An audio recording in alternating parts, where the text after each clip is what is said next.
역대상 28장입니다. 역대상 28장 1절에서 10절까지 말씀입니다. 역대상 28장 1절에서 10절 말씀, 우리 같이 하나님의 말씀을 읽도록 하겠습니다. 다윗이 이스라엘 모든 고관들 곧 각 지파의 어른과 왕을 섬기는 반장들과 천부장들과 백부장들과 및 왕과 왕자의 모든 소유와 가축의 감독과 내시와 장사와 모든 용사를 예루살렘으로 소집하고, 이에 다윗 왕이 일어서서 이르되, 나의 형제들 나의 백성들아, 내 말을 들으라. 나는 여호와의 언약궤 곧 우리 하나님의 발판을 봉안할 성전을 건축할 마음이 있어서 건축할 재료를 준비하였으나, 하나님이 내게 이르시되, 너는 전쟁을 많이 한 사람이라 피를 많이 흘렸으니 내 이름을 위하여 성전을 건축하지 못하리라 하셨느니라. 그러나 이스라엘 하나님 여호와께서 전에 나를 내 부친의 온 집에서 택하여 영원히 이스라엘 왕이 되게 하셨나니, 곧 하나님이 유다 지파를 택하사 머리를 삼으시고 유다의 가문에서 내 부친의 집을 택하시고 내 부친의 아들들 중에서 나를 기뻐하사 온 이스라엘의 왕을 삼으셨느니라. 여호와께서 내게 여러 아들을 주시고 그 모든 아들 중에서 내 아들 솔로몬을 택하사 여호와의 나라 왕위에 앉혀 이스라엘을 다스리게 하려 하실세. 내게 이르시기를, 내 아들 솔로몬 그가 내 성전을 건축하고 내 여러 뜰을 만들리니, 이는 내가 그를 택하여 내 아들로 삼고 나는 그의 아버지가 될 것임이라. 그가 만일 나의 계명과 법도를 힘써 준행하기를 오늘과 같이 하면 내가 그의 나라를 영원히 견고하게 하리라 하셨느니라. 이제 너희는 온 이스라엘 곧 여호와의 회중이 보는 데에서와 우리 하나님이 들으시는 데에서 너희 하나님 여호와의 모든 계명을 구하여 지키기로 하라. 그리하면 너희가 이 아름다운 땅을 누리고 너희 후손에게 끼쳐 영원한 기업이 되게 하리라. 내 아들 솔로몬아, 너는 내 아버지의 하나님을 알고 온전한 마음과 기쁜 뜻으로 섬길지어다. 여호와께서는 모든 마음을 감찰하사 모든 의도를 아시나니, 내가 만일 그를 찾으면 만날 것이요 만일 내가 그를 버리면 그가 너를 영원히 버리시리라. 그런즉 이제 너는 삼갈지어다. 여호와께서 너를 택하여 성전의 건물을 건축하게 하셨으니 힘써 행할지니라 하니라. 아멘. 오늘 본문의 말씀에서는 다윗이 말년이 되어지고 또 그 인생의 마지막을 준비하면서 또 하나님의 부르심을 앞두고서 또 여러 사람들에게 유언을 남기는 그런 내용이 기록되어져 있습니다. 1절 말씀에 보면은 다윗이 이스라엘 모든 고관들 곧 각 지파의 어른과 왕을 섬기는 반장들과 천부장들과 백부장들과 및 왕과 왕자의 모든 소유와 가축의 감독과 내시와 장사와 모든 용사를 예루살렘으로 소집하고, 백성의 여러 지도자들, 또 왕실의 여러 일들을 하는 자들, 또 여러 왕자들, 이렇게 많은 사람들을 다윗이 다 불러 모으게 됩니다. 그 부른 목적 자체가 바로 이제 다윗이 마지막으로 유언의 말씀을 그들에게 남겨주기 위한 그런 목적이다 볼 수가 있습니다. 먼저는 부른 이후에 가장 먼저 들려주는 그런 말씀이 자신이 하나님 앞에 성전을 건축할 그런 마음이 있었다고 그렇게 표현합니다. 그래서 건축할 여러 재료들도 다 준비를 하게 되어집니다. 자신은 이렇게 원했지만은, 그런데 하나님께서는 원치 아니하신다는 것을 깨닫게 되어집니다. 어떤 이유로 인하여서 하나님께서는 다윗이 성전 건축하는 것 막으셨겠습니까? 3절에 보면은 하나님이 내게 이르시되, 너는 전쟁을 많이 한 사람이라 피를 많이 흘렸으니 내 이름을 위하여 성전을 건축하지 못하리라 하셨느니라. 다윗은 전쟁을 통하여서 많은 피를 흘렸던 그런 사람이기 때문에 하나님께서 허락지 아니하신다고 그렇게 전해주고 있습니다. 사람의 생각으로는 얼마든지 가능할 것이다, 그렇게 판단할 수 있습니다.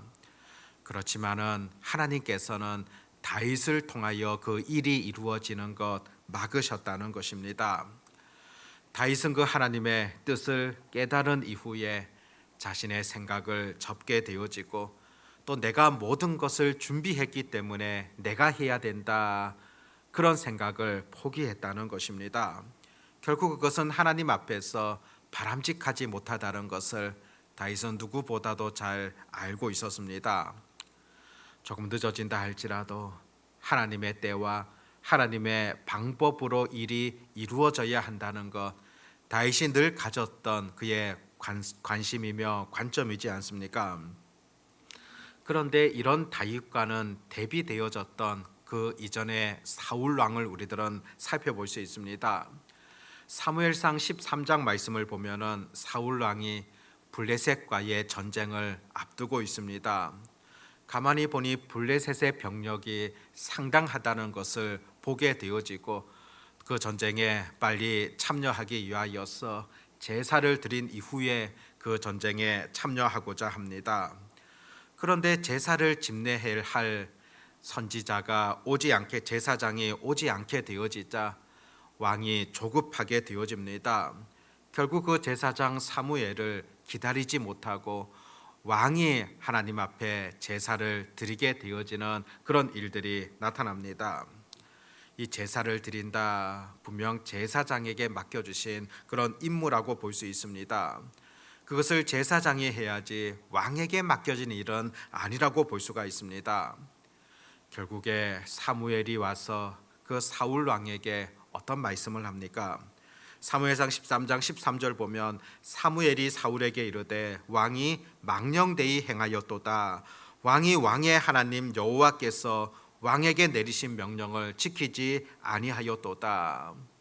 하나님의 명령을 지키지 아니하였으며 왕은 지금 망령된 행실을 했다고 그런 책망을 듣게 되어지는 모습을 보게 되어집니다.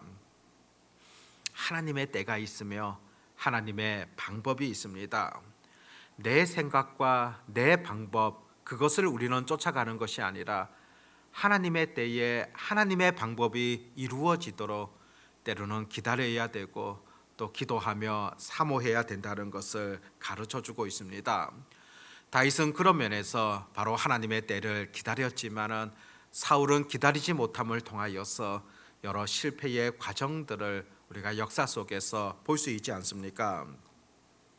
그렇다면 다윗이 피를 많이 흘림을 통하여서 성전을 지을 수 없다, 그렇다면 그 다윗이라는 사람은 또 어떤 면에서는 부족한 사람이다 말할 수 있겠습니까? 오늘 4절에 보면은 그러나 이스라엘 하나님 여호와께서 전에 나를 내 부친의 온 집에서 택하여 영원히 이스라엘 왕이 되게 하셨나니, 그럼에도 4절에서는 그러나 그렇게 시작을 하고 있습니다. 자신이 성전을 건축하는 그런 일들은 하지 않았지만은 그러나 하나님께서 자신에게 맡겨주셨던 분명한 역할이 있다는 것을 지금 표현하고 있습니다. 하나님께서 유다 지파를 택하셨고 또 유다 지파 가운데 다윗의 그 아버지 가문을, 또 다윗의 아들들 가운데서도 다윗의 아버지의 그 이새의 아들들 가운데서도 하나님은 다윗을 택해 주시고 이스라엘의 왕으로 삼으셨다는 것입니다. 그러면서 하나님은 그 다윗을 바라보시며 기뻐하셨다, 그렇게 표현하고 있습니다. 자신에게 맡겨주신 분명한 하나님의 사명이 있다는 것을 다윗은 깨닫고 오히려 하나님의 뜻, 그것이 이루어져 감에 감사하고 있는 그런 마음인 것을 보게 됩니다. 성전 건축은 다윗에게 이루어지지는 아니하였지만은 하나님께서 그 다윗에게 맡겨주신 분명한 역할이 있다는 것을 그는 알고 있었고 또 그것을 충실하게 행하였다는 것입니다. 사실상 우리들에게도 이와 같은 생각 또 자세가 필요하지 않습니까? 모든 것을 우리가 다 할 수는 없지만은 하나님 나에게 맡겨주셨던 분명한 역할들, 사명들이 있지 않습니까? 하나님 나를 부르실 때도 분명한 목적이 있으며 또 하나님께서 나를 향하신 분명한 뜻이 있다는 것을 우리가 잊지 말아야 된다는 겁니다. 그 뜻을 내가 오늘 또 잘 실천하며 또 하나님께서 맡겨주신 그 역할을 찾아가며 또 그것을 실천하는 것, 내가 해야 될 그런 과제라는 것을 분명 우리가 잊지 마셔야 됩니다. 5절에 보면은 여호와께서 내게 여러 아들을 주시고 그 모든 아들 중에서 내 아들 솔로몬을 택하사 여호와의 나라 왕 위에 앉혀 이스라엘을 다스리게 하려 하실세. 또 다윗에게도 여러 아들이 있었지만은 하나님은 솔로몬을 택해 주시고 또 다윗을 이어서 왕으로 삼으신다는 것입니다. 이런 내용들을 쭉 살펴보면은 다윗은 자신의 생각 그것을 쫓아갔던 것 아니라 하나님께서 원하시는 일들, 하나님의 판단, 하나님의 뜻을 끝까지 쫓아갔던 것을 보게 됩니다. 솔로몬을 택하셨던 분도 하나님이시고 자신을 택하신 분도 바로 전능하신 하나님이시라는 것을 고백합니다. 6절에 보면 내게 이르시기를 내 아들 솔로몬 그가 내 성전을 건축하고 내 여러 뜰을 만들리니 이는 내가 그를 택하여 내 아들로 삼고 나는 그의 아버지가 될 것임이라. 아들 솔로몬이 바로 그 성전을 건축하라 하나님께서 허락하신 것입니다. 그래서 이 모든 일들은 이 성전 건축에 관련한 것은 바로 솔로몬에게 맡겨주셨다는 것을 다윗은 분명하게 인식하며 또 많은 사람들 앞에서 전해주고 있는 그런 내용을 보게 됩니다. 그러면서 다윗이 특별하게 당부하는 것 어떤 것입니까? 7절에 보면 그가 만일 나의 계명과 법도를 힘써 준행하기를 오늘과 같이 하면 내가 그의 나라를 영원히 견고하게 하리라 하셨느니라. 분명히 하나님께서 다윗을 통하여서 그 후 세대들에게 전하고 싶었던 분명한 말씀이 있습니다. 바로 하나님의 계명과 그 법도를 힘써 지켜야 된다는 것입니다. 다윗이 했던 것과 같이 다윗이 하나님의 말씀에 순종했던 것과 같이 후 세대들도 그와 같이 따라간다면은 영원히 하나님께서 그 나라를 견고하게 해 주실 것이다 표현하고 있습니다. 8절부터는 감격적인 그런 말씀들이 나타나는데 솔로몬을 비롯한 많은 지도자들 또 왕실에 거하는 그런 많은 사람들 앞에 다윗이 간곡하게 부탁하는 것입니다. 여호와의 모든 계명을 지켜야 된다. 또다시 언급하면서 또 9절 말씀 속에서는 솔로몬에게 특별히 부탁을 하고 있습니다. 내 아들 솔로몬아 너는 내 아버지의 하나님을 알고 온전한 마음과 기쁜 뜻으로 섬길지어다. 여호와께서는 모든 마음을 감찰하사 모든 의도를 아시나니 내가 만일 그를 찾으면 만날 것이요 만일 내가 그를 버리면 그가 너를 영원히 버리시리라. 솔로몬에게 특별히 말씀을 주면서 부탁을 하고 있습니다. 너는 누구보다도 아버지가 믿고 있는 그 하나님을 알아야 된다고 표현하며 온전한 마음과 기쁜 뜻으로 그 하나님을 섬겨야 된다고 그렇게 표현하고 있습니다. 또 하나님을 어떤 분으로 그렇게 묘사하고 있습니까?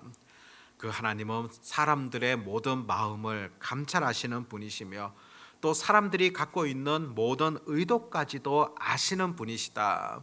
사람의 모든 생각까지도 아시는 분이시라는 것을 그렇게 전해주면서 그렇기 때문에 하나님을 찾고 구해야 된다는 것입니다. 너가 그 하나님을 찾지 아니한다면 하나님께서는 너를 영원히 버리게 될 것이다. 그런 교훈을 다윗은 그의 사랑하는 아들에게 들려주는 것을 보게 됩니다. 그러면서 10절에서는 솔로몬에게 맡겨주셨던 그 성전 건축 그 사명을 끝까지 잘 완수할 것을 부탁하는 그런 내용을 보게 됩니다. 오늘 읽었던 이 본문의 말씀 그냥 우리가 쉽게 읽을 수 있는 그런 내용입니다. 다윗이 얼마나 하나님을 사랑하는지 또 그가 얼마나 하나님의 말씀을 사모하는지, 또 그가 얼마나 하나님의 뜻과 하나님의 방법을 쫓아가는지 잘 보여주고 있습니다. 그뿐만이 아니라 후세대를 위하여서 너희들이 이렇게 살아가야 된다 간곡하게 부탁하는 그런 내용들도 바라보게 되어집니다. 오늘 본문은 다윗의 유언입니다. 우리도 어느 순간이 되어지면은 우리 인생에 종말이 있을 것이며 하나님께서 부르시게 되어지는 그런 날이 오게 될 것입니다. 그렇다면 우리들도 마지막으로 후세대들에게, 특히 자녀들에게 어떤 말을 남겨주겠습니까? 오늘 본문의 말씀, 이 말씀을 그대로 자녀들에게 읽어주는 것도 상당한 의미가 있다, 그렇게 볼 수가 있습니다. 실제로 다윗이 솔로몬에게 부탁하였던 이 9절 말씀, 이 9절 말씀이야말로 부모 세대가 자녀 세대에게 정말로 마지막으로 또 늘 들려주어야 될 그런 말씀이다 볼 수 있습니다. 9절을 다시 한번 보십시오. 내 아들 솔로몬아, 자녀들의 이름을 넣을 수 있겠죠. 너는 내 아버지의 하나님을 알고 온전한 마음과 기쁜 뜻으로 섬길지어다. 여호와께서는 모든 마음을 감찰하사 모든 의도를 아시나니 내가 만일 그를 찾으면 만날 것이요 만일 내가 그를 버리면 그가 너를 영원히 버리시리라. 얼마나 귀하고 좋은 말씀입니까? 바로 이 말씀이야말로 우리 후세대들에게도 참 소망이 되어지는 그런 말씀이지 않겠습니까? 우리가 하나님을 늘 찾게 되어지면 하나님 우리를 만나주시고, 우리가 하나님을 찾지 아니하고 그를 버리게 되어진다면, 하나님을 버린다면 하나님은 우리들을 영원히 버리게 될 것이다. 정말 중요한 그런 말씀입니다. 우리 다음 세대들에게도 이와 같은 말씀을 또 마음껏 전할 수 있으시길 바라고, 또 후세대들이 믿음으로 늘 든든하게 세워지도록 지속적으로 기도할 수 있는 그런 삶이 되어지시기를 바랍니다. 기도하겠습니다. 하나님 아버지, 오늘 본문을 통하여서 다윗의 유언의 말씀들 본문 속에서 바라보게 되어집니다. 아버지 하나님, 무엇보다도 다윗은 하나님의 때와 하나님의 방법을 중요하게 여겼고 평생 그것을 쫓아갔던 그런 삶의 여정들을 들여다보게 되어집니다. 내 생각, 내 판단, 그것을 앞세우는 것 아니라 전능하신 하나님의 뜻을 끝까지 쫓아갔던 그런 과정들을 우리가 살펴보게 됩니다. 우리의 삶을 통하여서도 늘 우리가 하나님의 때에 대해서, 하나님의 방법에 대하여서, 또 하나님의 뜻에 대하여서 지속적으로 관심을 갖고 나를 통하여 온전히 이루어지게 되어지는 그런 역사들을 늘 보게 하여 주시기를 소망합니다. 아버지 하나님, 다윗이 후세대들에게 전해주었던 그런 분명한 말씀들 오늘 우리도 기억하게 하시고, 이 말씀 또한 오늘 다윗이 우리에게 부탁하는 그런 교훈과 더불어서 우리도 다음 세대를 향하여서 이와 같은 말씀을 전해줄 수 있는 그런 사명을 다하게 하여 주시옵소서. 아버지 하나님, 온전히 하나님을 신뢰하며 믿음으로 살아가는 자들에게 하나님 함께 하시고 은혜 베풀어 주시옵고, 또 하나님을 찾지 아니하는 자들에게 임하게 되어지는 그 진노가 어떤 것인가를 바르게 살피며 또 전해줄 수 있도록 인도해 주시기를 간절히 소망합니다. 아버지 하나님, 오늘도 저희들에게 이렇게 새로운 하루를 허락하시고 주의 전에 찾아와서 기도할 수 있는 그런 은혜와 특권을 허락하심에 감사를 드립니다. 늘 우리가 하나님 앞에 감사함으로 드려지는 기도가 되게 하시고, 또 하나님께서 들어 응답하시는 그런 기도가 되게 하시고, 또 기도하는 자들에게 약속해 주셨던 풍성한 은혜와 복들 우리 삶 가운데 베풀어 주시기를 간절히 소망합니다. 이번 한 주간의 모든 삶 속에서도 하나님의 영광이 드러나며 온전히 하나님의 뜻을 이루어 갈 수 있는 저희들이 되게 하여 주시옵소서. 오늘도 전능하신 우리 주님만을 온전히 의지하옵고 예수님의 이름으로 기도드립니다. 아멘.